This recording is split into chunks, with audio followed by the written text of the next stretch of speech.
चलो जी ओके ना, अब दिख रहा है आपको? जो आप चाहते हैं मैं एक शेड में कर देता हूँ, जो मैं चाहता हूँ आपको साल हो जाते हैं करने में, और अल्टीमेटली ये चीज़ हो ही नहीं पाता वो नोट से वो आप हाँ जी हमने वो किया था, सबने लेक्चर तो देख लिया होगा, इफेक्टिवली निकाले सबने, तो एक और निकाल लो। अगर हमारे पास करंट है I equals to I not T by tau, find effective value of current between T equal to 0 to T equals to tau. चलिए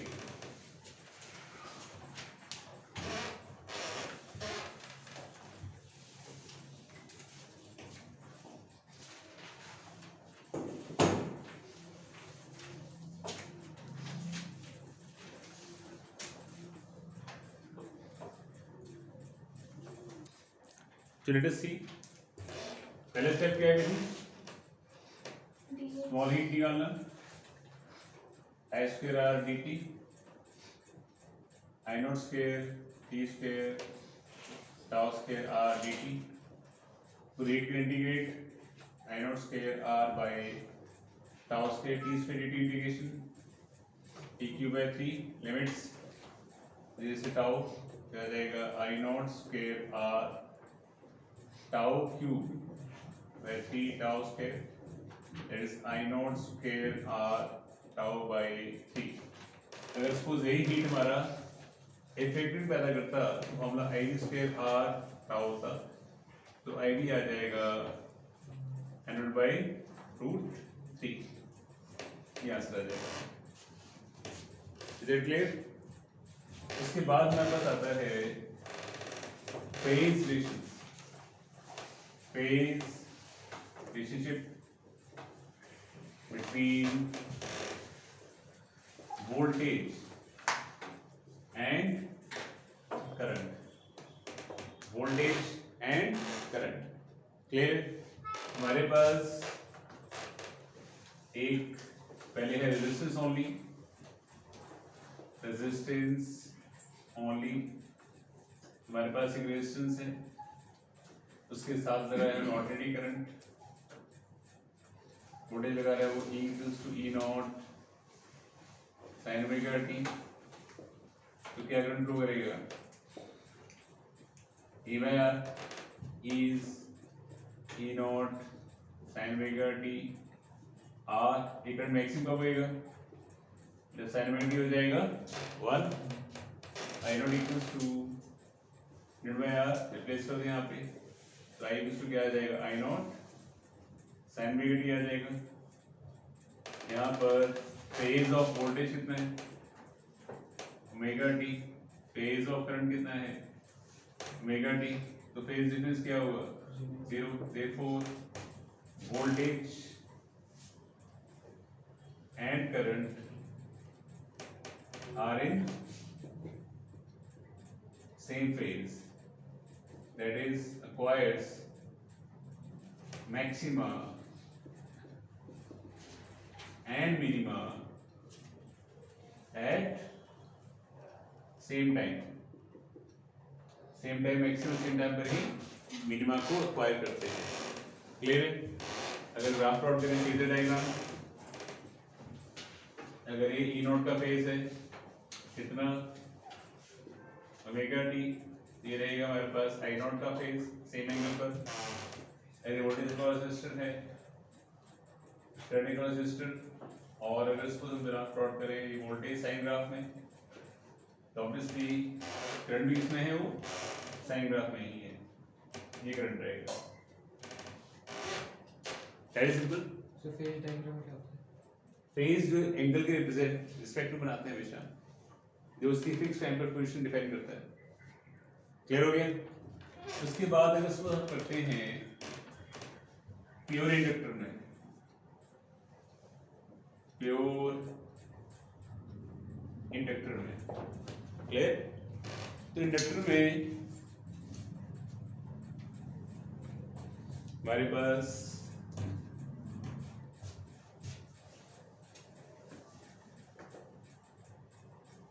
we have अभी भी नहीं आ रहा।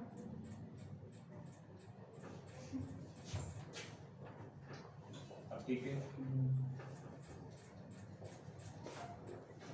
इंडक्टर में हमारे पास इंडक्टर कॉइल लगी हुई है। एक से नोट तो नहीं करना, सबने इसको आता है। हमने इसी लगा दिया E equals to E naught sin omega t induced voltage that equals to oppose करेगी इसको माइनस ई क्या होता है minus L D by D T. Ultimately क्या हो जाएगा E equals to L D by D T is E not sin omega t, तो डी आई क्या आ जाएगा E not by L sin omega t dt। पूरे current के लिए इंटीग्रेट कर लो इसको E not by L sin integration is minus cos omega t by omega, ये हो जाएगा। What is minus cos omega t? Minus cos omega t is sin omega t minus pi by 2, isn't it? Current maximum कब होएगा जब ये 1 हो जाएगा, तो I नॉट इक्वल्स टू क्या आ जाएगा E not by L omega आ जाएगा। नाउ करंट क्या था voltage resistance E not by resistance is XL, XL क्या है L ओमेगा। क्या इसको बोलते हैं हम विधि, क्या बोलते हैं इसको सर रिएक्टेंस समझा नहीं? एक्सेल को यस बेटा यस, क्या बोलते हैं तुषार? यस एक्सेल को क्या बोलते हैं? इम्पीडेंस शाबाश। Inductive inductive reactance, inductive reactance it is the resistance offered by inductor to already current, समझ गए? in that case तो एक्सेल जो है वैल्यू है एल ओमेगा। तो अगर हम सपोज ग्राफ आउट करते हैं एक्सेल का omega according to direct question आ गया, यहाँ पे इसको रिप्लेस कर दो, दिस इज इक्वल टू क्या आई नॉट है, तो आई इक्वल टू क्या आ जाएगा I naught sin omega T minus pi by 2 आ जाएगा। प्लस पाई हाँ जी बेटा प्लस पाई प्लस क्यों आएगा? आगे होता है हाँ जी माइनस है ना ये बेटा, वेट वेट। अब फेज ऑफ वोल्टेज क्या है omega T, phase of current क्या है omega T minus pi by 2, तो फेज डिफरेंस क्या हो जाएगा प्लस पाई बाय 2। इसका मतलब कि voltage leads and current lags by pi by 2, मतलब ग्राफ प्लॉट करेंगे इसको हम, ये वोल्टेज का at an angle of omega T, तो करंट रहेगा omega T minus pi by 2 में, तो करंट रहेगा आपका यहाँ पे I naught at an angle of right angles पे दूसरे के साथ omega T minus pi by 2। अगर ये वोल्टेज अक्रॉस रेजिस्टर था तो इंडक्टर में वोल्टेज क्या करती है लीड करती है, कैसे प्लस पाई बाय 2 से। और अगर इसको हमारे पास ये है वोल्टेज साइन ग्राफ में, तो करंट चलता है हमारे पास इसमें माइनस कॉस ग्राफ, माइनस का कॉस ग्राफ कैसे चलता है ऐसे चलता है, ये करंट रहेगा। समझ गए? सबको आता है? स्टिल एक बार लिखेंगे सब।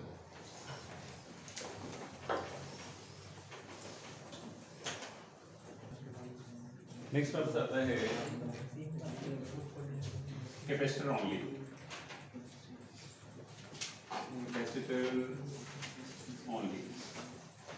कैपेसिटर में हमारे पास एक रेजिस्टर लगा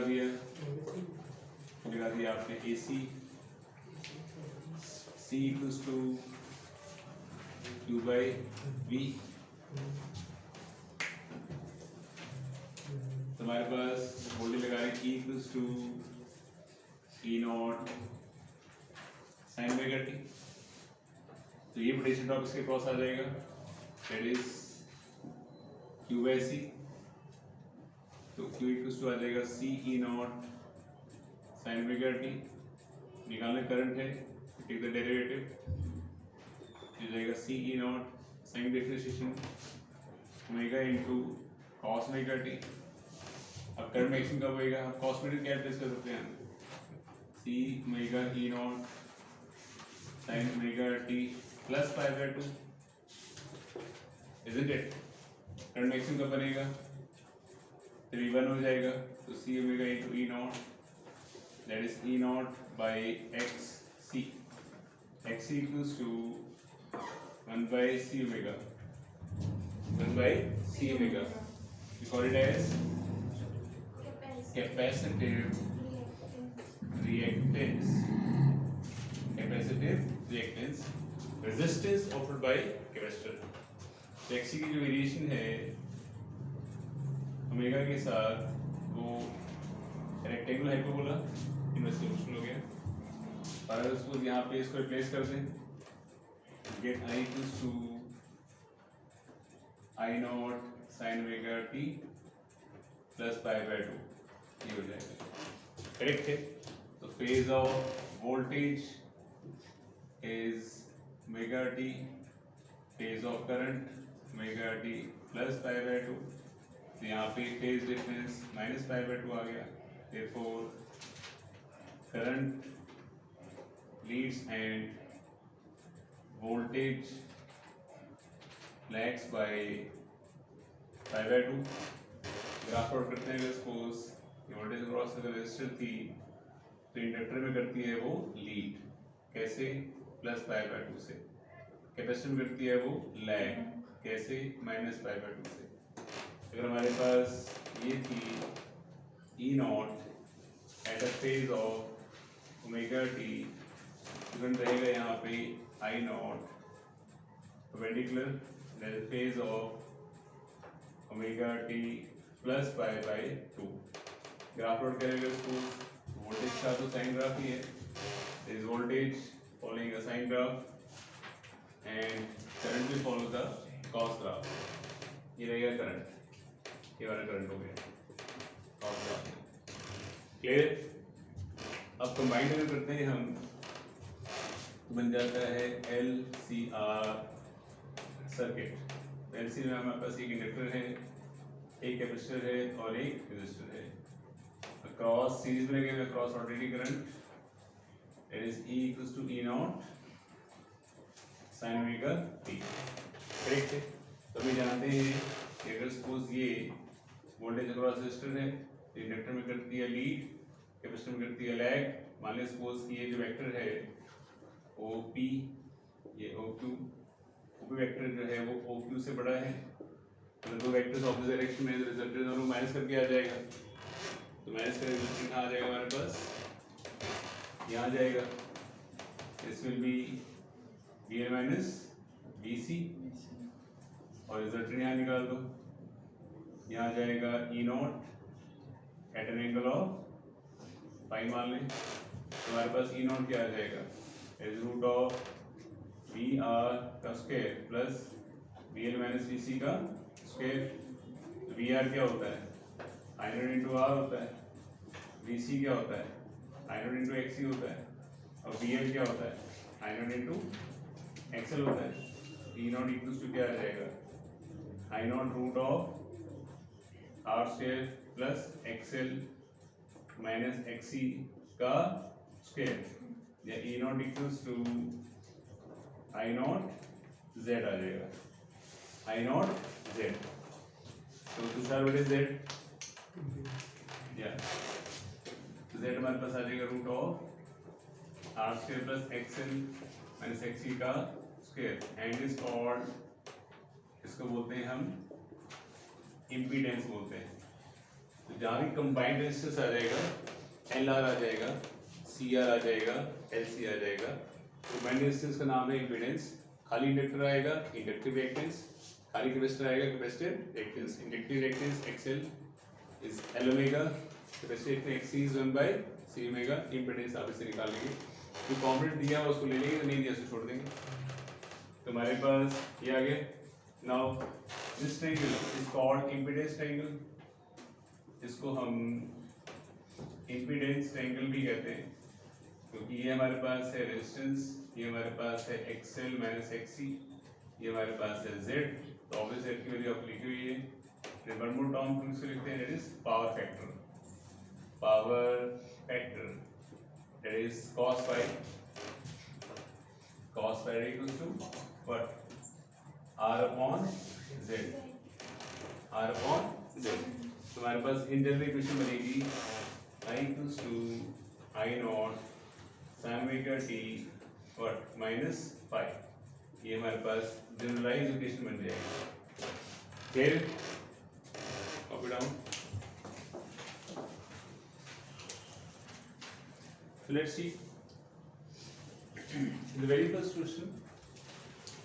आपको इक्वेशन गिवन है I equals to pi sin 300t minus pi by 4। क्या पूछा गया है? पीक। तो पीक करंट कितना हो गया? 5 एम्पियर। आरएमएस क्या होता है? I not by √2 pi by √2। Frequency omega है हमारे पास 300 equals to 2 pi into frequency। Average current I average is 2 I naught by pi, 0.63 into I naught pi। That's it। Question number 2। Same question कहता है कि 100 of resistors connected in series with the 4 hand inductor। तो resistor लगा हुआ है हमारे पास with the inductor 100 ohm and 4 hand inductor। Voltage across resistor given है which is 2 sin 1000 t। Expression of second current, current क्या होएगा? Voltage by resistance 0.02 sin 1000 t। ये current आ गया। Inductive reactance, inductive reactance XL equals to क्या होता है? L omega. L given है, ओमेगा गिवन है, 4000 ओम आ गया। वोल्टेज अक्रॉस इंडक्टर, हम जानते हैं कि अगर वोल्टेज अक्रॉस रेजिस्टर है, इंडक्टर में वोल्टेज जो है वो लीड करती है कितना? प्लस पाई बाय 2 से। तो वोल्टेज अक्रॉस इंडक्टर क्या हो जाएगा? पीक वोल्टेज क्या हो जाएगी? आई नॉट बाय एक्सएल हो जाएगा। आई नॉट कांस्टेंट, सीरीज में करंट सेम रहता है। सीरीज जो करंट यहाँ से पास करेगा वही करंट यहाँ से पास करेगा। तो 0.02 एक्सएल इज 4000, 80 आ जाएगा। तो वोल्टेज क्रॉस इंडक्टर क्या आ जाएगी? 80 sin 1000 t plus pi by 2। Inductor voltage as comparison to current lead करती है। Very simple. फिर दोबारा समझा दो। दोबारा तो वही आपको दिया गया था कि 100 ओम रेजिस्टर और 4 इंडक्टर सीरीज में लगा है। वोल्टेज पर रेजिस्टर गिवन था। सेकंड करंट की पूछी गई एक्सप्रेशन। तो करंट क्या होता है? वोल्टेज बाय रेजिस्टेंस, तो 2 बाय 100.02 हो गया। समझ गए? करंट सीरीज में सेम रहेगा। तो हमने इसके बाद एक्सएल मिल गया, XL is L omega. Maximum voltage across inductor निकाली आई नॉट टू एक्सएल। और वोल्टेज इंडक्टर रेजिस्टर के कंपैरिजन में इंडक्टर में प्लस पाई टू लीड करती है, तो V naught sine omega T plus pi two करती है। सर वो फर्स्ट वाले क्वेश्चन में आई एवरेज में 0.63 कैसे आया? 2 बाय पाई की वैल्यू होती है। Question number 3। थर्ड क्वेश्चन कहता है ऑल्टरनेटिंग 200 वर्चुअल वोल्ट, मतलब आपको ईवी गिवन है 200 वोल्ट, आपको फ्रीक्वेंसी गिवन है 50 hertz. Connected to circuit of resistance, एक रेजिस्टर लगा है और एक लगा है inductor. Resistance 1 ohm, inductor is 0.01 henry. मैंने क्लियर बच्चे आपको? Phase difference between current and voltage circuit निकालना है। तो हमारे पास फेज डिफरेंस tan phi की वैल्यू होती है वो XL minus XC bye R होती है, ठीक है। इस क्वेश्चन में capacitance is not given, we have a formula directly XL by R आ जाएगा। XL क्या होता है L ओमेगा बाय R, वहाँ से निकाल लीजिए। हमारे पास L तो है ऑलरेडी 0.01, ओमेगा फ्रीक्वेंसी गिवन थी हमें 50 हर्ट्ज, ओमेगा क्या होता है 2 पाई into frequency and resistance is also given 1, यहाँ से आपका फेज डिफरेंस आ जाएगा। वर्चुअल करंट पूछा गया है, तो इन द सर्किट पूछा गया है, EV IV इक्वल्स टू क्या होएगा, EV by impedance, combined circuit है तो इम्पीडेंस लेंगे हम, और इम्पीडेंस का फॉर्मूला क्या होएगा root of R square plus XL का स्क्वायर। R गिवन था हमारे पास which was 1, XL is L omega, तो ये आ गया हमारे पास 100 पाई आ गया पाई स्क्वायर, तो नीली वाली कितनी आ जाएगी 11 पाई के आसपास ही आ जाएगी, 3.4 मान लो उसको, ये हमारा Z आ जाएगा। उससे आप यहाँ पुट करके आप I की वैल्यू निकाल सकते हैं। That is clear, with clear बेटा आपको सब क्लियर है? Okay, now look at next question, question number 4th question में कहता है वो कि रेजिस्टेंस इंडक्टर से कनेक्टेड सीरीज, एक रेजिस्टर लगा है एक इंडक्टर लगा है, अगेन LR सर्किट है, resistor and inductor, and voltage हमें गिवन है, सर्किट वोल्टेज गिवन है as V equals to 283 sin 314t, मतलब पीक वोल्टेज आप लगा रहे हैं तो 283 लगा रहे हैं। E नॉट इक्वल्स टू क्या होता है, या वैसे तो इसको E नॉट ले लो, E naught equals to EV into root 2, तो हमारे पास EV क्या आ जाएगी, रूट डिवाइड करेंगे तो कितनी आ जाएगी 200 आ जाएगी, समझिए। और हमें करंट भी गिवन है I equals to I naught 4 sin 314t minus pi by 4, हमारे पास करंट गिवन है that is 4 ampere peak current. तो हमें क्या चाहिए, value of inductance and resistance, तो यहाँ पे जो फेज डिफरेंस गिवन है वो पाई बाय 4 गिवन है, और फेज डिफरेंस tan phi की वैल्यू क्या होती है XL minus XC bye R, capacitance है नहीं तो XL बाय R हो जाएगा, और tan 45 कितना होता है, tan 45 degree is pi by 4 is 45 degree ना, tan 45 इज 1, ठीक है। हमारे पास XL इक्वल टू क्या आ जाएगा, XL इक्वल टू R आ जाएगा, समझिए। इम्पीडेंस निकाल दो, इम्पीडेंस क्या आ जाएगा root of R square plus XL का स्क्वायर, अब XL इक्वल टू R तो R रूट 2 आ गया, करेक्ट। इम्पीडेंस क्या होती है, या तो peak voltage by peak current, तो ये सब घटा कितना आ जाएगा, आगे पास R की वैल्यू आ जाएगी 50 ओम, ये आपका वैल्यू आ जाएगी XL की 50 ओम। अगर आपको निकालना है L की वैल्यू तो XL को L ओमेगा पुट करो and put the value of omega which is 2 bye frequency according given omega 314, आज से आपके आंसर L की वैल्यू आ जाएगी। 3Z का समझ गया, तो जहाँ भी कंबाइंड सर्किट होता है LR CR LCR, तो इम्पीडेंस कंबाइंड होता है, इम्पीडेंस का रिलेशन आता है root of R square XL minus XC का स्क्वायर होता है, XC की वैल्यू था तो X R square XC square हो गया। हमें यहाँ पे tan phi जो है phase difference pi by 4 given था, tan phi को हमने XL minus XC bye R, XC XL तो XL by R, input is 1, XL equals to R हो गया, XL इक्वल्स टू R हो गया तो R square plus R square इसका रूट करेंगे तो 2R square root is R root 2 आ जाएगा। नाउ ये आगे समझे। अब वोल्ट रेजिस्टेंस होता क्या है, net voltage by net current, तो नेट वोल्टेज क्या आती है हमारे peak voltage 283 and peak current was 4 ampere, तो उसे डिवाइड कर दिया, रेजिस्टेंस यहाँ सॉल्व करके आप वैल्यू निकाल दो, है सिंपल। हमने कर लिया वाले नोट, जो नहीं किया वो नोट करें, अगला क्वेश्चन पे फटाफट से क्वेश्चन नंबर 6 7 8 9 हमने करना है।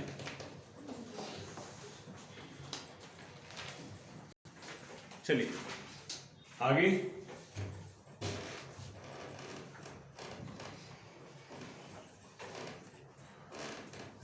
नेक्स्ट क्वेश्चन जो हमारे पास आता है क्वेश्चन नंबर 5। उस क्वेश्चन में कहता है कि हमारे पास वोल्टेज अक्रॉस वेरियस एलिमेंट निकालना है, resistance, capacity, inductance.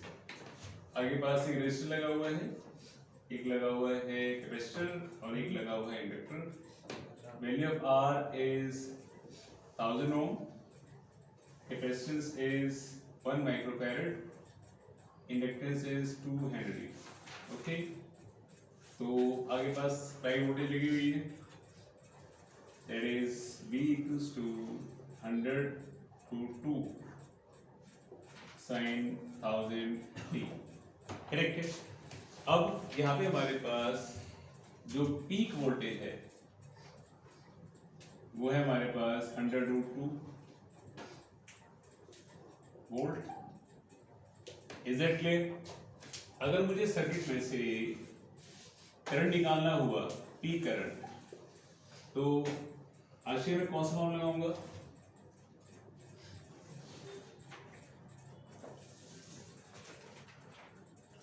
Current equals to, बोलो बेटा, करंट इज, फॉर्मूला हाँ हाँ कुछ भी फॉर्मूला, करंट क्या होता है? Voltage by, resistance. जो कंबाइंड होता है वहां पे क्या लेके चलते हैं हम? अच्छा बोलो ना, नहीं मैं तो बोल ही नहीं रही। तो बोलो फिर। ऐसे क्या है, बोले यार।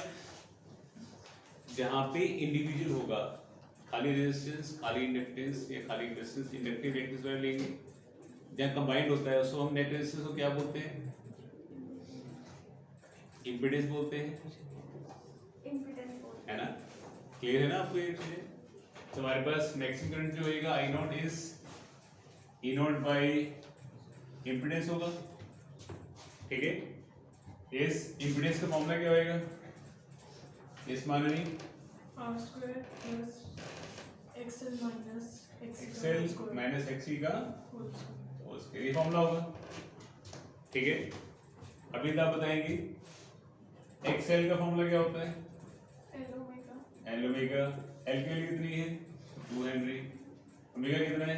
1000, ये आ जाएगा 2000 ओम। इस अमन्य एक्सी का formula 1 by c omega, value of c is 1 micro, omega is 1000, क्या आ जाएगा? 1000 ओम। और r का फॉर्मूला, दिपेश r का formula, r equals to r की वैल्यू कौन सा बोलो? मजाक कर रहा था, आप सीरियस हो गए? क्या हो गया? All well? नींद आ रही है। घर चले जाओ, फिर जाके बैठो आराम से। आगे कुछ 1000 हो तो हमारे इम्पीडेंस निकाल लें। नींद कब आती है इंसान को? 2 केस में आती है, या तो बहुत थका हुआ हो या बहुत बोर हो रहा हो। आप फर्स्ट हो सकते हैं, सेकंड तो आप नहीं सकते।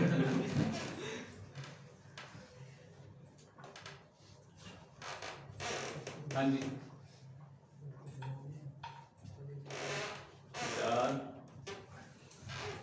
हमारे पास इम्पीडेंस क्या आ जाएगा? इम्पीडेंस का फॉर्मूला प्रांशु ऊंचा बोलो भाई, R square plus XL minus XC का स्क्वायर, क्या आ जाएगा? ये 1000√2 आ जाएगा। क्लियर है? कितने क्लियर सबको? तो हमारे पास आ गया है Z, हमारे पास E नोट है, I नोट आ जाएगा, E note by I note, तो 0.1 एम्पीयर आ गया, ठीक है? ओमा बताएंगे वोल्टेज अक्रॉस रेजिस्टर क्या होगी?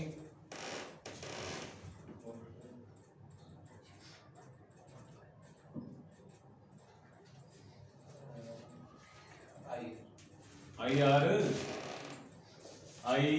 क्या हो गया? क्या खा के बैठे सब यहाँ पे?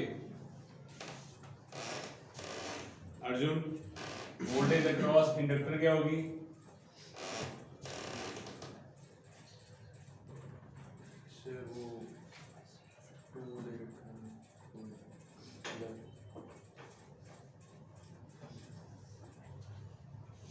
वोल्टेज अक्रॉस इंडक्टर क्या होती है? I naught into XL. Okay, sir मैं बोलने ही लगा था तो बोलने लगे थे, बोलने मतलब क्या क्या करोगे आप? सर नो नहीं प्लीज बोलने दो। बोलो। हमने ये चैप्टर अभी किया है, जिस 10 मिनट पहले। आप लोग कैसे एक्सपेक्ट करते हो कि हम सारे फॉर्मूला जैसे 2 सेकंड में याद कर लेंगे? रिकॉर्ड नहीं करेंगे। आगे चलें। हाँ जी, वैसे एक्सपेक्टेशन ज़्यादा कर गया ने, ये फॉर्मूला वाज रियली डिफिकल्ट।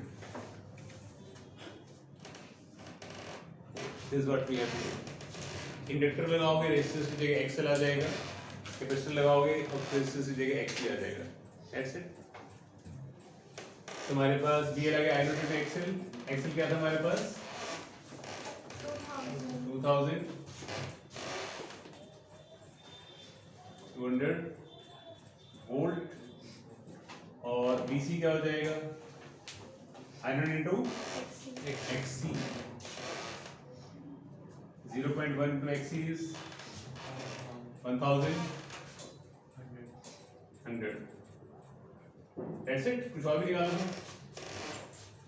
कुछ और तो निकालना था? Voltage across various elements. That's it। Okay, अब आप आंसर मैच कराने बैठेंगे तो इसलिए इन्होंने निकाली हुई है इफेक्टिव वोल्टेज। उसमें मेंशन नहीं थी, तो अगर मेंशन किया है तो हम इफेक्टिव निकालते हैं।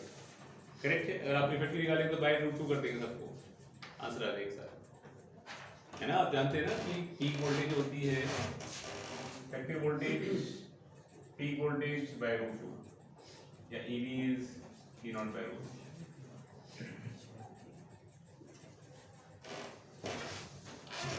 Clear? Next question, question number 6। कहते हैं electric lamp which runs at 100 volt DC and consumes 10 ampere current is connected to AC mains at 150 volt 50 hertz with a choke in series. Inductance and drop of voltage across the choke. हमारे पास एक lamp है, electric lamp, जो 100 volt DC से run करता है और 10 ampere current खाता है। समझ गए? तो यहाँ पे अगर आप एक इंस्ट्रूमेंट को एसी डीसी से हटा के एसी में लगाते हैं तो आप चाहते हैं कि सेम पावर शो करे, तो दैट मींस जो डीसी का आपका पीक करंट है वो एसी का इफेक्टिव करंट होना चाहिए। समझे? अगर आप एक लैंप को डीसी में लगा रहे हैं, उसी लैंप को आप एसी में लगाते हैं, तो to get the same power, the same efficiency, DC का पीक करंट एसी का इफेक्टिव करंट होना चाहिए। वोल्टेज तो आपने लगानी है। तुम्हारे पास एसी में जो इफेक्टिव करंट होना चाहिए वो 10 एम्पियर का होना चाहिए। करेक्ट है। लैंप में कॉइलिंग होती है, लैंप में क्या होती है? कॉइल होती है। करेक्ट है। कॉइल मतलब एक कॉइल लगी हुई है तो कॉइल का रेजिस्टेंस भी होगा और इंडक्टेंस भी होगी, बट क्योंकि हम डीसी से लगा रहे हैं तो कांस्टेंट करंट आ रहा है। जब कांस्टेंट करंट आता है तो इंडक्टर रोल इज 0 ना। समझे? जब एक डीसी कांस्टेंट करंट आ रहा है, हमारे पास इंडक्टर लगा हुआ है, इंडक्टर वाई है तो उसका रेजिस्टेंस भी होगा, इंडक्टेंस भी होगी। बट अगर डीसी आ रहा है इसका मतलब कि इंडक्टेंस का रोल ही खत्म है, करंट वेरी नहीं कर रहा, तो उसका सिर्फ रेजिस्टेंस होगा। बट जब इस कॉइल को उठा के आप एसी में लगाते हैं तो एसी में करंट वेरी करता है, तो उसका रेजिस्टेंस भी लिया जाएगा और उसकी इंडक्टेंस भी ली जाएगी। समझ गए? तो डीसी में लगाया तो सिर्फ रेजिस्टेंस काम आ रही थी, यहाँ से रेजिस्टेंस लगा सकते हैं आप सीधा। Voltage by current 10 ohm, right. और हमने लगाया इसको एसी में, क्वेश्चन नंबर 6 में एसी में वोल्टेज क्या लगाया आपने? 150 वोल्ट। अब यहाँ पे एसी मेंस लिखा हुआ है, एसी मेंस लिखा हुआ है। हाँ तो चल, एसी मेंस का मतलब क्या है? हाँ जी, ऊंचा बोलो। रॉन्ग। सर मैंने साफ साफ लिख के समझाया था कि जहां भी मेन सप्लाई लिखी हो, जहां भी सप्लाई वोल्टेज लिखी हो, वो इफेक्टिव वोल्टेज होती है। समझे? तो ये ईवी की वैल्यू है। हमारे पास ईवी है 150 वोल्ट, आईवी है 10 वोल्ट। अगर हम ईवी अपॉन आईवी करेंगे तो साक्षी क्या मिलेगा हमें? अरे z मिलेगा बेटा, एसी में लगा लेना हम। एसी में दोनों चीज काम करेंगे, रेजिस्टेंस भी और इसके इंडक्टेंस भी, तो जहां भी कंबाइंड आएगा z आएगा, समझ रहे हो? तो दैट मींस ये हमारे पास 150, अभी हमारे पास है 10, 15 आ जाएगा। इम्पीडेंस क्या होता है? Root of R square plus XL का स्क्वायर, और हमारे पास है 10, सॉल्व करके आप एक्सएल निकाल सकते हैं। आइए समझ में, दोस्तों समझ लीजिए एक मिनट बेटा, आई एम जस्ट कि जब हम किसी भी स्टूडेंट को डीसी से एसी लगाएंगे तो डीसी में जो आपके पास पीक करंट होगा वो एसी का इफेक्टिव करंट होना चाहिए to have the same power. तो हमने यहाँ पे जो करंट था 10 एम्पीयर, यहाँ पे क्या लिया? उसको इफेक्टिव करंट लिया।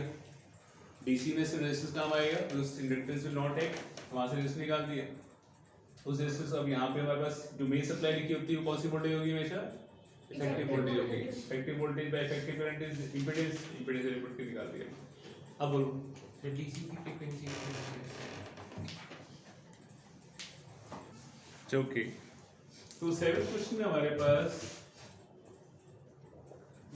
सर्किट ऑपरेटिंग है 360 by 20 हर्ट्ज, फ्रीक्वेंसी गिवन है, frequency is 360 upon 2 pi, capacitor given है, रेजिस्टर गिवन है, सीआर सर्किट हमारे पास,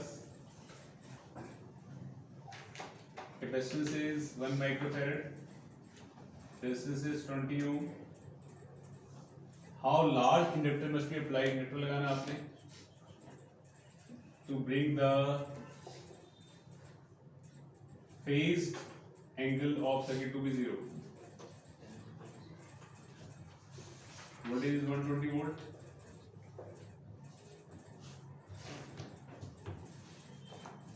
phase angle 0 मतलब tan phi 0 करना है।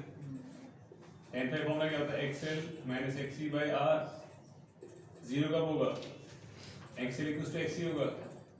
XL is L omega, XC is 1 by C omega। In that case omega square equals to 1 by L into C, हमें L निकालना है तो 1 by omega square C। omega क्या हमारे पास? 1 by that is 2 pi into frequency, frequency is 360 upon 2 pi, तो 360 हमारे पास, L निकाल दो 1 by 360 का स्क्वायर, एंड कैपेसिटेंस तो गिवन था 1 माइक्रोफैरड माइनस 6, ये आपके पास L की वैल्यू आ जाएगी। करेक्ट है। जब हमारे पास फेज एंगल 0 हो गया, in that case XL equals to XC हो गया, तो इम्पीडेंस क्या हो जाएगा? Root of R square plus XL minus XC। अब XL equals to XC हो गया तो Z equals to R हो गया, तो क्या करंट फ्लो करेगा? Voltage by resistance. Voltage how much? 120, resistance how much? 20, 0.6 ampere. Is clear? Clear to everybody?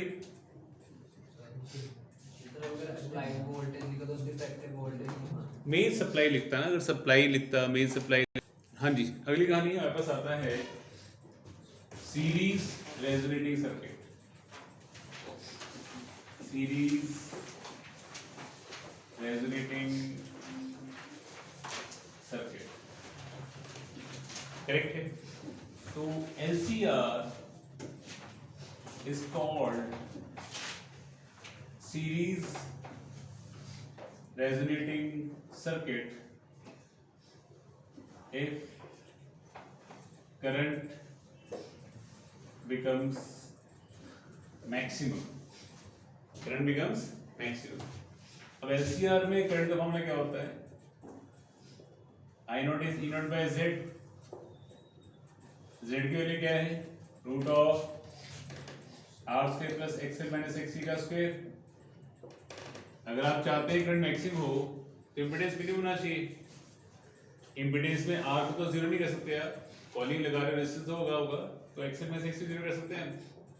इसका मतलब हमने XL माइनस XC कर दिया 0, XL इक्वल्स टू XC आ गया, XL is L omega, XC is 1 by C omega, तो omega आ जाएगा 1 by root LC, omega is 2 by into frequency, यहाँ से फ्रीक्वेंसी आ जाएगी दैट इज 1/2π√L/C। तो जैसी करंट इस फ्रीक्वेंसी को मैच करता है उसकी वैल्यू क्या हो जाती है, मैक्सिमम हो जाती है। हम ग्राफ प्लॉट करते हैं, suppose graph goes like this is omega r and this is current, value becomes maximum. अब at resonance पे हमारे पास x इक्वल टू x हो गया, z इक्वल टू क्या हुआ, r हुआ। तो पावर फैक्टर क्या हो जाएगा, पावर फैक्टर फॉर्मूला क्या था, r/z 1 हो गया, और इम्पीडेंस क्या हो जाएगा, वो भी r हो जाएगा। ये फैक्टर तो खत्म हो गया, क्या बचा सिर्फ r। समझ गए? In that case current equal to क्या आ जाएगा, p current is E not by सिर्फ r आ जाएगा। तब r की वैल्यू डिक्रीज करते जाएंगे तो आगे पास जो करंट की वैल्यू है वो इंक्रीज करती चली जाएगी, ऐसे एंड ऐसे। मान लो रेजिस्टेंस पहले आपके पास 100 ओम था, फिर रेजिस्टेंस आपके पास 10 ओम, फिर रेजिस्टेंस आपके पास 1 ओम। जो डिक्रीज वैल्यू ऑफ करंट, तो maximum value of current will increase. Resistance decrease करोगे तो करंट आपको ऑटोमेटिकली इंक्रीज कर जाएगा। इधर समझ में आता है, इधर समझ में आता है। अब मान लो सपोज हमारे पास ये ग्राफ आता है, ऐसे ग्राफ आ रहा है, दिस इज पीक करंट, आपने इफेक्टिव करंट ले लिया which is ID, this is what omega, this is omega 1, this is omega 2, and this difference is called delta omega, correct? तो omega 1 क्या आ जाएगा, omega minus delta omega, omega 2 क्या आ जाएगा, omega plus delta omega, तो omega 2 minus omega 1 क्या आ जाएगा, 2 delta omega. That is called bandwidth. That is called bandwidth. Correct है? And there is term called sharpness of resonance. Sharpness of resonance. Ratio of omega r to 2 delta omega. Correct? जितनी bandwidth आपकी कम होगी उतना signal आपका sharp होएगा। क्या मतलब है इससे, जैसे मान लो सपोज रेडियो ट्यून करते हैं 98.3 सुनाओ लाइव सुनाओ, ठीक है।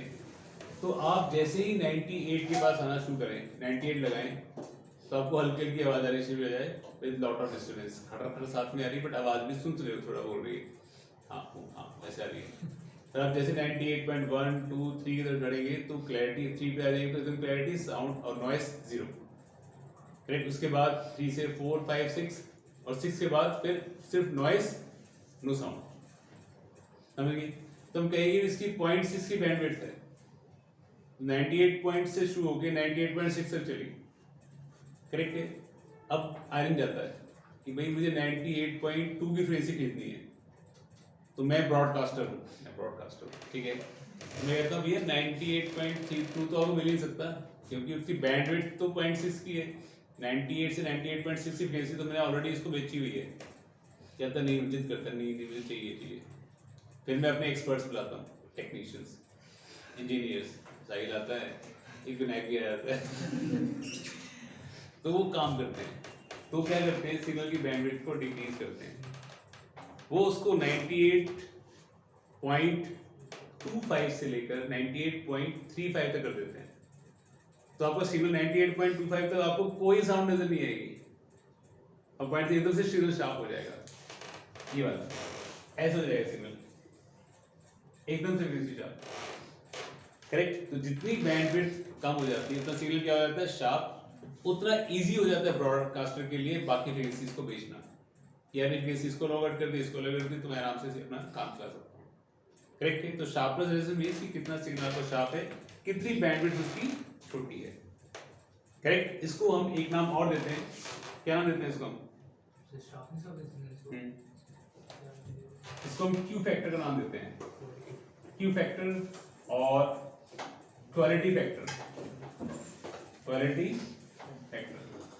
करेक्ट। तो Q factor quality factor is the measure of sharpness of resonance, कितना क्वालिटी बढ़िया है, कितना आपका बैंड सिग्नल शार्प है, कितनी बैंडविड्थ आपकी कम है। समझ गई? तो क्यू फैक्टर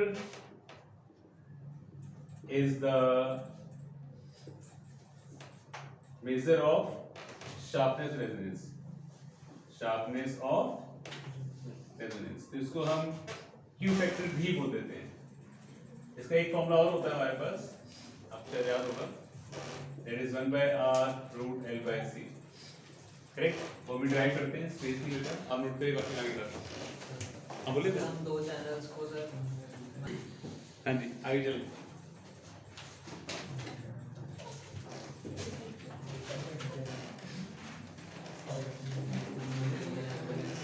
चलो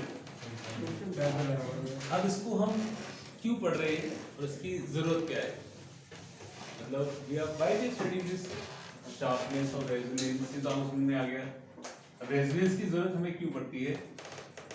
ये यूज होता है एक्सेप्टर सर्किट टीवी या रेडियो पे। जैसे आपने मान लो सपोज कोई फ्रीक्वेंसी सेट कर रखी है, अभी तो आजकल ऐसा नहीं होता, रिसेंट टाइम में बहुत पीछे चले हैं, आज से 20 साल पीछे, तो जो टीवी आता था उसमें एक नॉब होती थी, ठीक है, एक टीवी का जो हमारे पास नॉब होती है उसमें यहाँ से ये यहाँ पे नॉब होती है पीछे ऐसे ऐसे, इस नॉब के पीछे एक पॉइंट होता था, उसको घुमाते रहते थे, घुमाने घुमाने के बाद ना एक फ्रीक्वेंसी आती थी, उस पर वो चैनल सेट हो जाता था। करेक्ट है। तो करते क्या थे, हम घुमा घुमा के हम सी और आर की वैल्यू चेंज करते, सी की वैल्यू चेंज करते हैं बेसिकली। सर एक बार दोबारा बताना रेजोनेंस करना। जहाँ पे एक्सेल इक्वल्स टू एक्स हो जाए, करंट मैक्सिमम हो जाए, ठीक है। तो आपने एक कैपेसिटी वैल्यू चेंज कर रहे हैं, inductor definitely you can't change, आपने कॉइल लगा दी है, रेसिस्टिविटी चेंज कर सकते हैं, XL capacity value capacity plates को बढ़ा घटा के आप चेंज कर सकते हैं। तो उसको नॉब घुमा रहे हैं तो फ्रीक्वेंसी आपने सेट कर दी, आपके जो सिग्नल आ रहा है एंटीना पकड़ रहा है सिग्नल को, वो फ्रीक्वेंसी इससे मैच करेगी तो एक्सेप्ट हो जाएगा, चैनल आपको शो ऑफ होना शुरू हो जाएगा, एक्सेप्टर से यूज होता है। करेक्ट है। और पैरेलल रेजोनेटिंग यूज होता है रिजेक्टर, बाकी फ्रीक्वेंसी जो रिजेक्ट करनी है वो उसमें चली जाएंगी पैरेलल में, बाकी जो सेट करनी है वो सीरीज में आ जाएगी। ठीक है। आजकल ऑर्डर ट्यून होता है, ऑलरेडी सेट आती है फ्रीक्वेंसी, डीटीएच में ऑलरेडी सेट फ्रीक्वेंसी है, कुछ नहीं करना पड़ता। आज से 5-6 साल पीछे चले जाएं तो जो चैनल लगाते थे, केबल लगाते थे, तो उसमें बटन आता ऑटो ट्यून का, बताते ही अपने आप चैनल सेट कर देता था। ठीक है। आजकल वो भी नहीं करना पड़ता, सब कुछ करा कराया जाता है। हाँ जी। नेक्स्ट हमारे पास आता है parallel resonating circuit. LC circuit is called parallel resonating if current becomes minimum। अगर मिनिमम जाता है तो बन जाएगा वो पैरेलल रेजोनेटिंग सर्किट। ठीक है। हमारे पास लगा हुआ है एक L, ये लगा हुआ है C, across ordinary current equals to V0 sin omega t, voltage ज्यादा, यहाँ से करंट जा रहा होगा, कुछ यहाँ राइट कर जाएगा, कुछ यहाँ राइट कर जाएगा, तो नेट करंट जो होगा हमारे पास वो IC प्लस IL के होगा। अब कैपेसिटर में करंट क्या होता है, I0 sin omega t plus pi by 2। I0 क्या होता है, I0 बाय XC। इंडक्टर में क्या होता है, I0 sin omega t minus pi by 2। I0 क्या होता है, I0 by XL। sin omega t plus pi by 2 is cos omega t and sin omega t minus pi by 2 is minus cos omega t। E0 cos omega t common ले लो,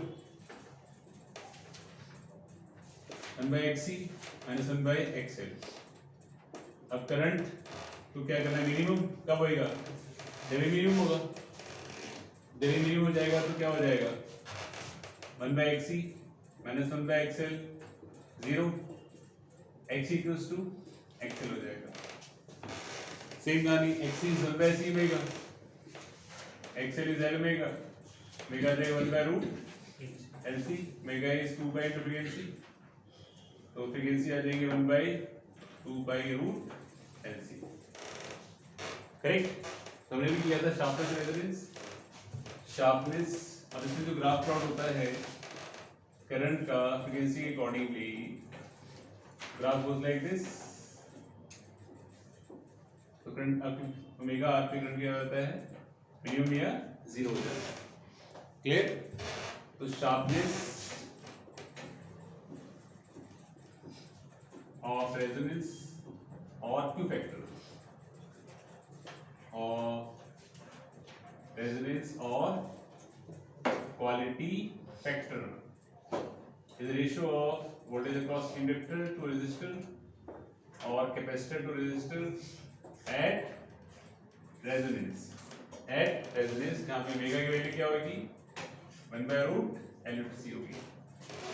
voltage across inductor क्या होता है, I0 to XL, resistance I0 into R, capacitor I0 into XC, I0 into R, XL is L omega, x is 1/c omega, omega क्या है 1/रूट L into C, omega क्या है 1/रूट L into C, solve करके क्या आएगा 1/r√L/c और 1/r√L/c। तो Q factor value हमारे पास ये भी होती है 1/r√L/c।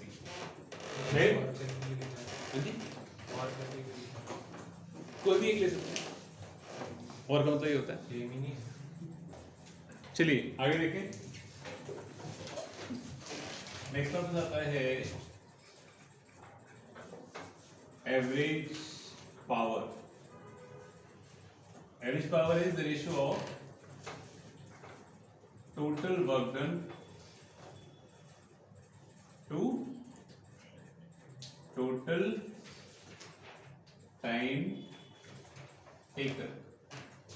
करेक्ट? एक होती है instantaneous power, instantaneous power that is dW by dt, voltage into current।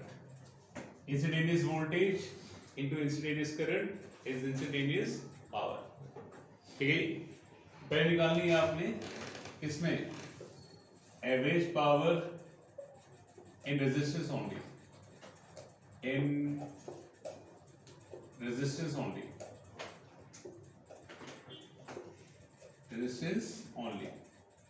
तो रेजिस्टेंस हमारे पास अगर वोल्टेज लगाते हैं E equals to E not sine omega T, तो क्या करंट पाते हैं I equals to I not sine omega t, दोनों सेम फेज में रहते हैं। तो आगे पास इंस्टेंटेनियस पावर क्या आ जाएगी, E टू I आ जाएगी, that is E naught I naught into जाएगा तो साइन स्क्वायर ओमेगा टी आ जाएगा, what is sine square omega t, क्या लिख सकते हैं उसको हम 1 minus cos 2 omega t by 2 लिख सकते हैं हम। करेक्ट? ये हुआ इंस्टेंटेनियस dW इनटू dt, पूरे बटे में इंटीग्रेट कर लो इसको, E naught I naught by 2 बाहर ले लिया, dt की इंटीग्रेशन 0 से t cos 2 omega t, dt की इंटीग्रेशन 0 से t। ये cos की वाली 0 हो जाएगी, हमारे पास पूरा वर्ड क्या आ जाएगा E naught I not t by 2 आ जाएगा। तो एवरेज पावर क्या हो जाएगी, total word by total time, E naught I not t by 2 into t cut जाएगा, जो जाएगा हमारे पास E naught I naught by 2, इसको रूट थ्रू स्प्लिट कर लो, E naught root 2 is called EV, is called IV। तो average पावर जो है it is equals to effective power in case of pure resistance। correct?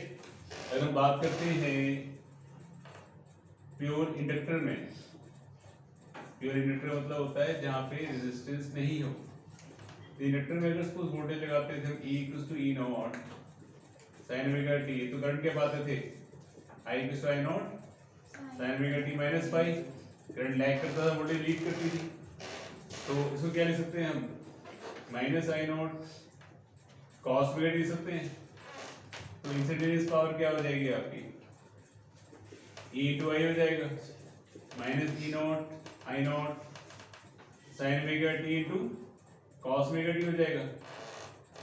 2 से मल्टीप्लाई कर लो और 2 से ही डिवाइड कर लो, तो 2 sin थीटा cos थीटा क्या होता है sin 2 theta sin 2 omega t dt यहाँ आ गया, पूरे बड़े में इंटीग्रेट कर लो इसको, that is minus E not by 2 sin 2 omega t dt की इंटीग्रेशन ये 0 आ जाता है। तो एवरेज पावर भी क्या आ जाती है 0 आ जाती है। हाँ जी, 0 कैसे आता है आपको देखो कैसे आता है 0। साइन इंटीग्रेशन क्या हो जाएगी माइनस कॉस ओमेगा टी हो गया है minus 4 pi 4 omega t 2 pi ना 4 pi minus cos 0 by 2 omega cos 4 pi is 1 cos 0 is 1 1 minus 0।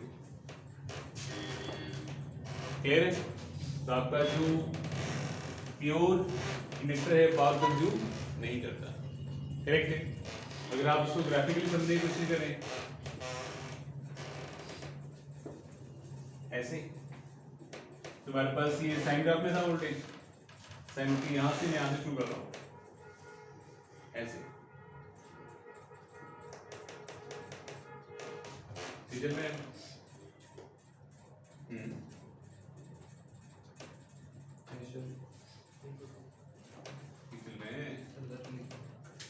एक दो तीन चौथे कर तो चाहिए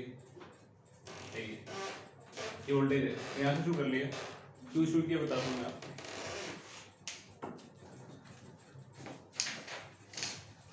और करंट कितने चलेगा माइनस कॉस में, माइनस कॉस कहाँ से चलेगा यहाँ से, तुमने यहाँ शुरू कर लिया कॉस चलेगा यहाँ से, माइनस कॉस यहाँ से यहाँ चलेगा ना, हाँ ठीक है ये चलेगा ऐसे, ये करंट हो गया। तो पहले हम क्या करेंगे, यहाँ पे 0 है, ये टाइम है आपका t/4, या t/2, ये t/4, ये t, या π/2 पाई 3π/2 2π ऐसे कर सकते हैं। तो यहाँ पे हमारे पास जो वोल्टेज इनटू करंट है ये पॉजिटिव आ गया, करंट पॉजिटिव है, वोल्टेज पॉजिटिव है, पावर क्या हो जाएगी पॉजिटिव। आपका जो इंडक्टर कॉइल है वो एनर्जी को यूज करेगा चार्ज होने में, करंट फ्लो करेगा, फ्री लाइन्स फ्लो करेगी बहुत ज्यादा, और उसको यहाँ नॉट बनेगा या साउथ बनेगा, करेक्ट। नेक्स्ट में आपकी वोल्टेज जो है वो है नेगेटिव, यहाँ पे पावर पॉजिटिव रही, वोल्टेज क्या negative, current positive, positive negative क्या हो जाएगा नेगेटिव, करंट है पॉजिटिव, वोल्टेज है नेगेटिव, पावर क्या हो जाएगी नेगेटिव। तो जो पावर इसने यूज करी थी उसको वापस कर देगा, तो polarity remain same north south, but ये डिस्चार्ज हो जाएगा, क्या हो जाएगा डिस्चार्ज हो जाएगा। मतलब फर्स्ट हाफ साइकिल में ये पावर को यूज कर रहा है चार्ज होने में, सेकंड में उसको वापस भेज रहा है डिस्चार्ज होके, थर्ड में आगे बस दोनों ही नेगेटिव होगी, करंट भी नेगेटिव है, वोल्टेज भी नेगेटिव है, तो पावर क्या हो जाएगी पॉजिटिव, पॉजिटिव जाएगी तो चार्ज तो होगा ही, बट ऑपोजिट डायरेक्शन में चार्ज होगा, मतलब यहाँ नॉर्थ बनेगा साउथ बनेगा, ऑपोजिट डायरेक्शन में चार्ज होगा, यहाँ पे पावर कंज्यूम करेगा वापस से। यहाँ पे हमारे पास करंट क्या हो गया नेगेटिव, वोल्टेज क्या होगी पॉजिटिव, पावर क्या हो जाएगी नेगेटिव, तो यहाँ पे डिस्चार्ज हो जाएगा वापस से, तो polarity remain same north south, but discharge हो जाएगा, जिससे इसे ग्राफिकली समझ सकते हैं कि क्यों ये कंप्लीट साइकिल में 0 पावर कंज्यूम करता है, 1/4 में पावर लेता है फिर दे देता है, फिर लेता है, तो कंप्लीट साइकिल में ना कुछ लिया ना कुछ दिया, that's why average power is 0 for the complete cycle. समझ रहे आप लोग?